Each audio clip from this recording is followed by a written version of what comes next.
ও আইসুস তোরা পাইসুস কিছু? ভাই পুরা বাড়ি খুঁজা এই কাবিন নামার একটা ফটোকপি পেয়েছি। দেখ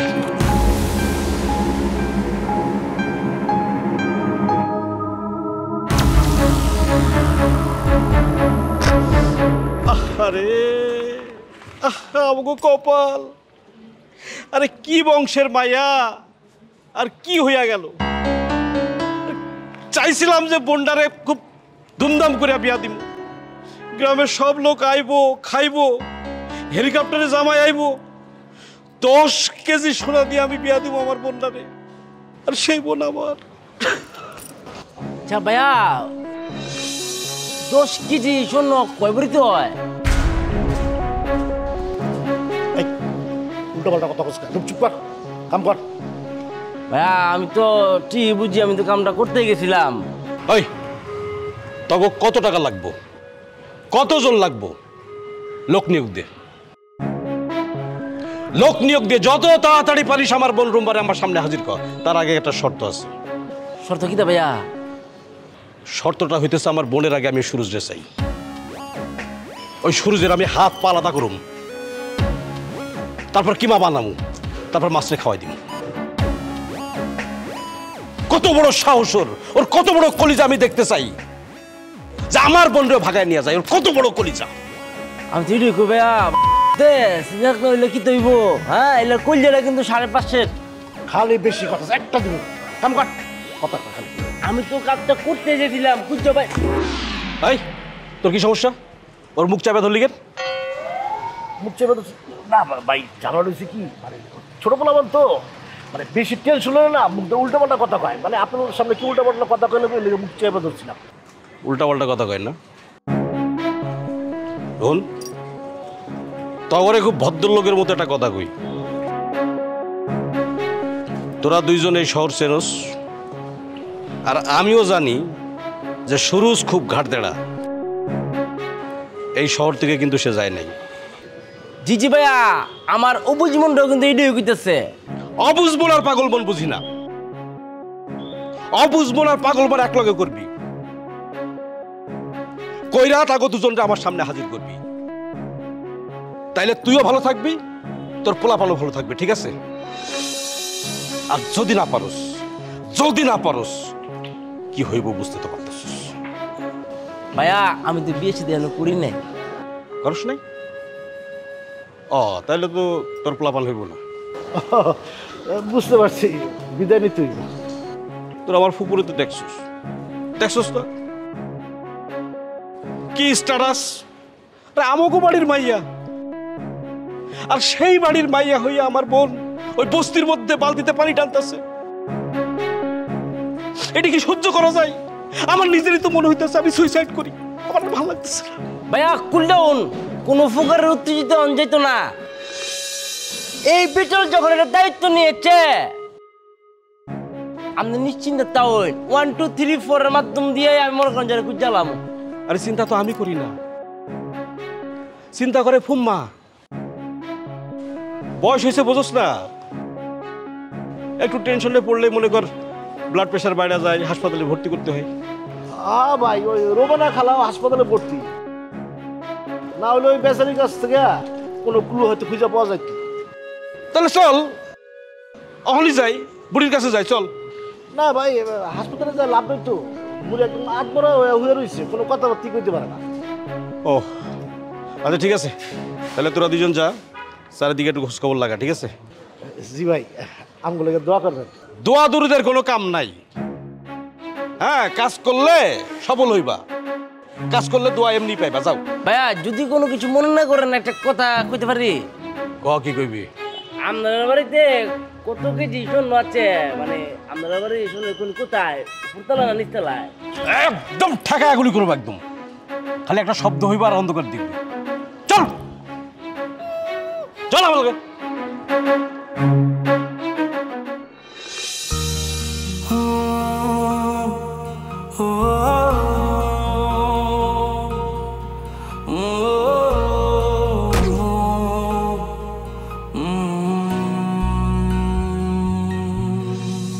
এই ইটের খাঁচায় কংক্রিটে ডানা ঝাপটায় ইচ্ছের পাখি, শহর জীবন বোঝে না তো মন, সবটুকু মনে হয় ফাঁকি।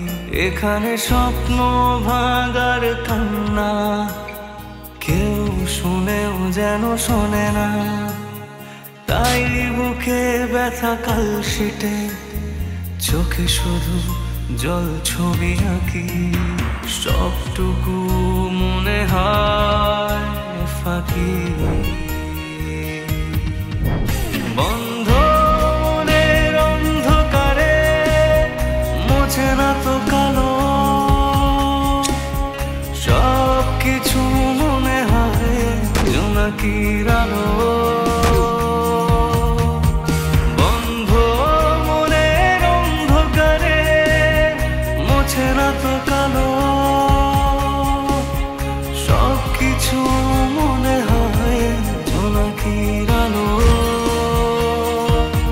জোনাকির আলো। আরে দোস্ত শামসু না? তুমি কেমন আছো? আছি ভালো আছি। আচ্ছা তুই হঠাৎ এত জরুরি দেখা করতে বললি কি জন্য? এইখানে দাঁড়ায় কথা বলবো? চলো বাসার ভেতরে যাই, দুই বন্ধু বসে একটু কথা বলি। আমি একটু বাইরে যাচ্ছি দোস্ত, অন্যদিন বসবো নি। আচ্ছা কি এত জরুরি তোমার? আরে দরকারে কি শুধু বন্ধুর সাথে দেখা হবে? দরকার ছাড়া কি বন্ধুর সাথে দেখা করতে পারি না? তা তো অবশ্যই পারো। এখন বলো কি জন্য তুমি আমাকে হঠাৎ করে স্মরণ করলে? কায়েস, তুমি আমার ছেলে জাহিদরে তো চিনো? হ্যাঁ চিনি তো। জাহিদ কিছুদিন আগে একটা চাকরিতে জয়েন করার জন্যে রাস্তায় যাওয়ার পথে অ্যাক্সিডেন্ট করে এখন হাসপাতালে। ও বুঝতে পেরেছি। তা তুমি এই কথাটা ফোনেই বলতে পারতা, আমি কিছু পাঠিয়ে দিতাম। আসলে ব্যাপারটা কিছু দিয়ে হবে না।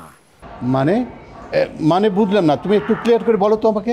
জাহিদ এখন হাসপাতালে, পায়ের অপারেশন হয়েছে, সেখানে 2 লক্ষ টাকা প্রয়োজন। ওকে হাসপাতাল থেকে বাসায় আনতে হবে। হ্যাঁ তুমি যখন ফোন করলে তখন তো আমাকে বললেই পারতে, আমি ফোনে তোমাকে বিকাশ করে পাঠিয়ে দিতে পারতাম, তুমি কাজে লাগাইতা। এখন আমার টাকার খুবই দরকার, কি করব? তুমি আমার একটা ব্যবস্থা করে দাও। আচ্ছা ঠিক আছে, এই নাও, এই 5,000 টাকা রাখো, তুমি জাহিদের চিকিৎসাটা চালায় যাও। এই টাকায় হবে না, আমার 2 লক্ষ টাকা প্রয়োজন। তুমি বুঝতেছো না কায়েস?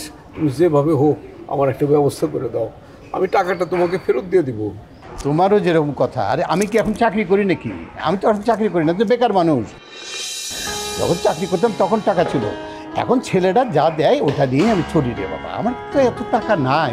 তুমি না একদিন আমার বলছিলা যে প্রয়োজনে 2-4 লাখ টাকা যদি লাগে তাহলে তোমার জানাতে। তো তখন তোমাকে বলেছিলাম, এখন তো আর বলিনি। যেইভাবে হোক আমার এই উপকারটুকু করো, আমি অনেক আশা নিয়ে তোমার কাছে আসছি কায়েস। দেখো শামসু, আমি পারলে কখনো তোমাকে না করতাম না।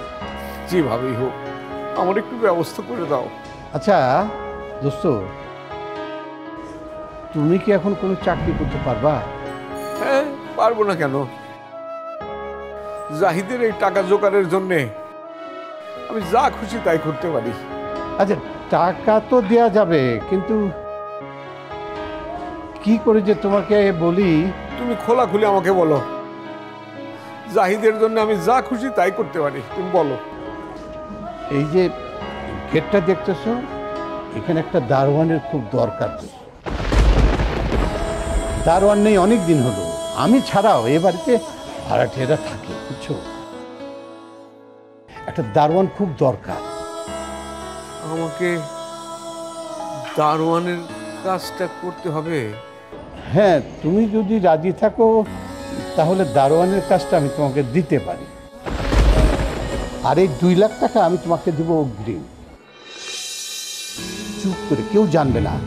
তুমি যে বেতন পাবা, ওই বেতন থেকে আমি টাকাটা কেটে রাখবো। বুঝোই তো, ছেলে মেয়েদের টাকা পয়সা, ওদের টাকা তো আমি এদিক ওদিক করতে পারি না। আমি যেরকম করে হোক ওদের যেভাবে হোক একটা বুঝ দিয়ে রাখবো। আমি রাজি আছি। দোস্ত, তোমার বেতন হবে 12,000 টাকা। তো তুমি সারাদিন ডিউটি করবা, বিকালবেলা বাসায় চলে যাবা। কি দোস্ত, পারবা না? পারবো না মানে? অবশ্যই পারবো। আরে বয়স হয়েছে বলে কি এই সামান্য কাজটা করতে পারবো না? পারবো পারবো। ঠিক আছে বন্ধু, তুই আমার কাছে আসছস, আমি তো তোরা খালি হাতে যেতে দেবো না। চলো দোস্ত, আমরা দুই বন্ধু মিলে চা খাই আর কথা বলি। চলো।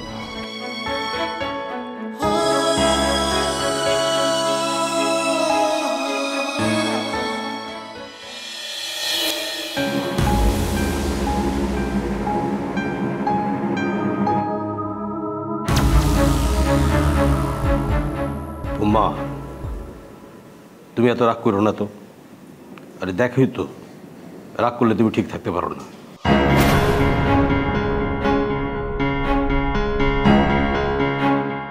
শরাফ, আমার আব্বা ছিল এই দেশের তৎকালীন বড় ব্যবসায়ী, যার সম্মান ছিল আকাশ ছোঁয়া, যার সামনে দিয়ে কোনো মানুষ জুতা পায়ে হাঁটতে সাহস পেত না। আর সেই বংশের মেয়ে হয়ে রুম্পা। আহা মা, তুমি থামো না, বাদ দাও না। আরে তুমি যদি অসুস্থ হয়ে মানে তোমার কিছু হয়ে যায়, তাহলে রুম্পারে ধরে নিয়ে আসলে তো তুমি তাহলে দেখতে পারবা না।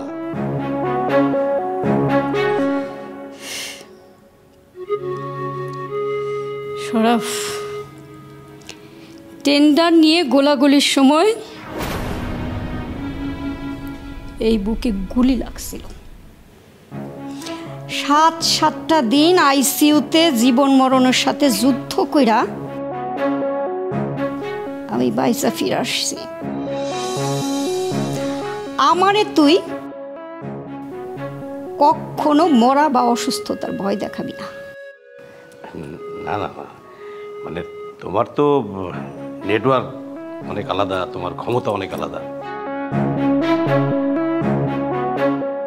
খোপা মারা যাওয়ার পরে তুমি এই কোম্পানি নিজ হাতে যেমন সামলাইতেছো, তোমার মাথা তো নষ্ট হয়ে যাওয়ার কথা। এই মাথাটা অত কাঁচা না রে শরৎ, অনেক ওজন এই মাথা, অনেক দাম। অফিসটাকে বাসায় এনেছি, কি কারণে জানিস? না, কেন নিয়েছো?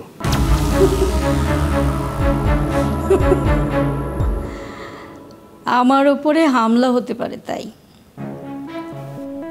ওই যে কাদের সাহেবের কোম্পানি আমার জন্য আজ ধ্বংসের পথে। ওরা নাকি পাগলা কুকুরের মতো আমাকে মারার জন্য খুঁজছে।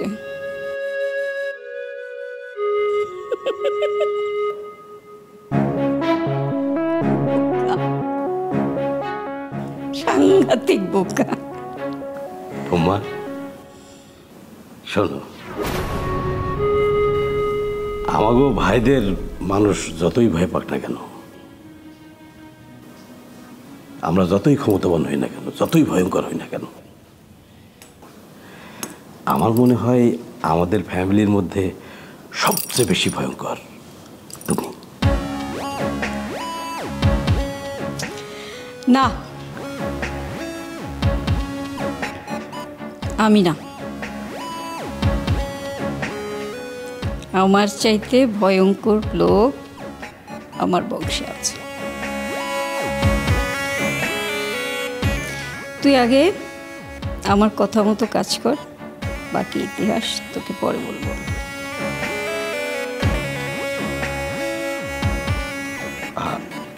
হ্যাঁ ঠিক আছে, কিন্তু ফুম্মা, জেরিন তো আইসা করতেছে, এখন করুনটা কি? আগে আসতে তো দিবি, আসুক। ওকে গ্রামে যেতে নিষেধ করেছি, সরাসরি এখানেই আসবে। আর তুই যে এখানে আছিস, জেরিন এখনো সে কথা জানে না। কিন্তু জেরিন যদি জিজ্ঞেস করে? সময় মতো সব জানাবি। ও আচ্ছা ঠিক আছে, তাহলে আমি আসি।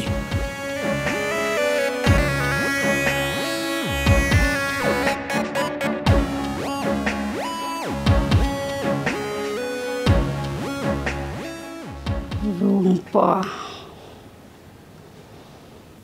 তোকে আমার খুব দেখতে ইচ্ছে করছে। তুই আগে আমার কাছে আয়, তোকে মন ভরে একটু দেখব।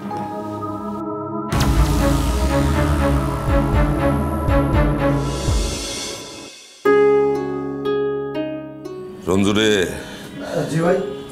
আসুস কেমন? এই তো ভাই ভালোই আছি। ভাই আপনার শরীরটা কেমন ভাই? আসি আগের চেয়ে ভালো, চালায় লইতেছি আর কি, যেমনি চালায় লইতে হয়। বয় বয় বয়। আচ্ছা, ওই মনসুর এখনো আসে নাই? না ভাই, সেটা এখন আসে নাই ভাই। পাওয়ার পাইছে, সেই পাওয়ার নিয়েই চলে। অথচ যখন মনে চায় সে তখনই আসে। অথচ আমি আপনার সাথে এতদিন রইলাম, কই আমারও তো কোনো পাওয়ার দিলেন না। পাবি পাবি, সময় হইলে ঠিকই পাওয়ার পাবি। আরেকটা কথা আছে না, পিপিলিকার পাখা গজায় কমিশনার হওয়ার আগে। অহরহন পাকা গজাইছে। ভাই একটা নিউজ আছে ভাই, নেতা মনসুরের বাসায় গেছিল। কি কস? ওই কস কি তুই? হ্যাঁ ভাই, আমাদের আশিস আছে, সেই তো আমাকে খবরটা দিল। মনসুর নেতাকে নিজেই বাসায় নিয়ে গেছিল। হায় হায় রে, ওই রঞ্জু, নেতা তো তাহলে আমার সবকিছু কায়রা নিব। নেতারে বাসায় নিয়ে গেছে মানে, নেতা বাসায় গেলে তো আশারেও দেখবো। আর তখন আশারে যদি নেতার ভালো লেগে যায়, তাহলে তো যুদ্ধ শুরু হয়ে দিব। যুদ্ধ? কিসের যুদ্ধ ভাই? কি যুদ্ধ না? ইতিহাসে কত যুদ্ধ হয়েছে শুধু নারীর লেগে, তুই জানোস? হ্যাঁ ভাই, এখন জানি। নেতারে বাসায় নেওয়ার একটাই উদ্দেশ্য, নেতার লগে ওর সম্পর্কটা আরো গাঢ় করা। আপনি কি করলেন ভাই? আপনি নেতারে পটাইতে পারলেন না। অথচ মনসুর বেশি দিন হয় না, এখানে আসে নাই। সে নেতারে পটাইয়া এমনভাবে পটাইলো যে নেতা সেই পটানোতে পটাইয়া মনসুরের কাছে গেল, আর আপনি মাঝখানে নেতার চোখের কাটা হয়ে গেল। আরে দে দে দে, মনে করতে দে, মনে করতে দে। আতি কাদায় পড়লে নেতায় চিনে না, আমারেও চিনব না। কিন্তু আমার নাম হয়েছে কি আলী। এমন একটা পরিস্থিতি তৈরি করো, নেতা কেন, নেতার বাপে ওইসা আমার পায়ের কাছে বয়ে থাকবো। সেটা কবে ভাই? আমার তো তর সইতেছে না। আরে একটা একটু ধৈর্য ধর না, একটু ধৈর্য ধর, একটু চিন্তা করতে দে। মানে মনসুরের বাড়িওয়ালা যেমন আমার কাছে তার বাড়ি দখলমুক্ত করার ফরিয়াদ করছে, আমিও তেম জায়গা মতো এই চেয়ার দখল করার একটা ফরিয়াদ করুন। কাজ হইব ইনশাল্লাহ 100তে 100। কিন্তু কবে ভাই? ওই মনসুর আমাকে এলাকার কমিশনার হইয়া গেন্দা ফুল গলায় দিয়া যখন ঘুরা ঘুরা ঘুরা ঘুরা চলে যাইব, তারপরে হইব? আরে না না, তা হইতে যাইব কেন? একটু ধীরে সুস্থে চালটা দিতে দে। মাথা গরম করলে আমার বুকটা আবার গরম হয়ে ওঠে। আর বুকের বাম পাশে গুলিটা রাখছি তো ওই জায়গাটা সিরিক দিয়ে ওঠে, সিরিক। বুঝছি ভাই, আপনার ব্যথাটা আমি খুব ভালোই বুঝি ভাই। আর যখন এই ক্ষতটা চিরিক দিয়ে ওঠে না, তখন খালি একটা কথাই মনে আসে, সবুরে মেওয়া ফলে। আর এই চেয়ার আর ক্ষমতা আসে পায়ের তলে, বুঝছস? হ্যাঁ বুঝছি। যা এবার তাইলে এলাকায় অ্যাক্টিভিটি শুরু করে দে। তবে একটা কথা মনে রাখবি, ওই নেতা আমাগো চোখের আড়ালে মনসুরকে সাপোর্ট করব। আমরা সব কিছু দেখাও না দেখার বান করবো। তারপর ওই নেতারে নেতাগিরি শিখায়। আরে আপনি আস্তে কথা ক, দেয়ালের তো কান আছে। হাও দেয়ালের কান, ওই কান কেটে আমি আমার পকেটে রাখি। আপনি কোনো চিন্তা করেন না ভাই, আমি দেখতেছি। আর শোনেন ভাই, ওই ভাষাপালা এই এলাকায় এসে আমাকে করে ছড়ি ঘুরাইব, আমি বাচ্চা থাকতে তা হইতে দেব। আচ্ছা ঠিক আছে, অন তুই যা, এলাকাটা গুছানোর ব্যবস্থা কর। কেমনি কি করতে হইব তুই তো ভালো করেই জানোস। যা, মাথা ঠান্ডা। ঠিক আছে ভাই, আমি যাচ্ছি। একটা কাজ যদি ওরে বাবা রে, কোন জায়গায় যে ব্যথা পাই এটা বুঝিও না, বুকে না মাথায় না পিঠে, চারিদিকে ঝামেলা, শরীরটাও জুইতে নাই, সব কিছুই শালা উলে যেতেছে।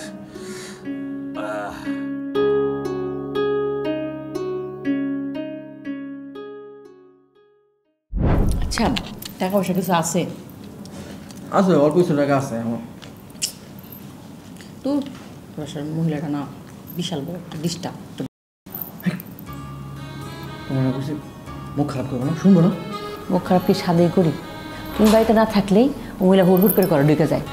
আমার লাগে আবিরা বাজিরা গল্প করে, আমার জোর করে হের বাড়িতে দাওয়াত খাইবো। কেন আমি তো বাড়িতে দাওয়াত খামু? দাওয়াত দিলে যাইবা, ভালো মন্দ কিছু খাইতে পারবা। তুমি এনে গরিব খানার মুড়ি খাইবা, আমি না যাই ভালো মন্দ খামু। তুমি জানো না আমি ভেটকি মাছ খাই না? সে তো জানি, কিন্তু প্রতিদিন দাওয়াত দিলে কদিন মানা করবো? একদিন তো যাইতে হইব। 100 বার মানা করবো। আচ্ছা শোনো, না করো না, আমি যেটা বলি সেটা শোনো। অ্যাডভান্সের আমাকে বাসাটা দিছে, আবার দেখো কিছু জিনিসপত্র আছে, এই সুযোগ পাইবা অন্য জায়গায়? না পাইলে না পাইলাম, ওই মহিলার হাতে আমি কোনো কিছু খামো না। কেমন না কেমন মহিলা, দেখতে কি বিট ঘুটেছে হারা, পূজাতে একটা ঝামেলা আছে, ওর হাতে জিনিস আমি খামো কেন? কিছু মিঠাই দিলে? আচ্ছা ঠিক আছে, খাও না, কত চায় না কি মিশাই দেয়, আমার একটা অঘটন ঘটে গেলে ভয় দেখাও আমার তুমি। আরে আমি তোর ভয় দেওয়া কেন? তোমার মতো সাহসী ভাইয়া এই পৃথিবীতে আর একটা আছে, একটা ছিল আমি ভেবেছি। এটা অবশ্য ঠিক করেছো। একদম চুপচাপ কথা কবি না, এই একদম মেরা ফেলাম। চল এই কারা তোরা? এই কি চাস তোরা? কি সম্পা তুমি কি তো হইছে? হ্যাঁ, অতলা সময় কি চোখের মধ্যে কি মাসকলাই দিয়ে রাখছিলা? হ্যাঁ, আমারে চিনো না? তো সুখী পরিবার, তা ছেলে কি তোমার কামাই রোজগার করে খাওয়ায় না যে এই বয়সে দারুণগিরি করতে আসছো? কিন্তু তুমি যে বাড়ি থেকে বের হচ্ছ, আমাদেরকে জানাতে হবে তো। এখানে জানানোর কি আছে? সবটুকু মনে হয় ফাঁকি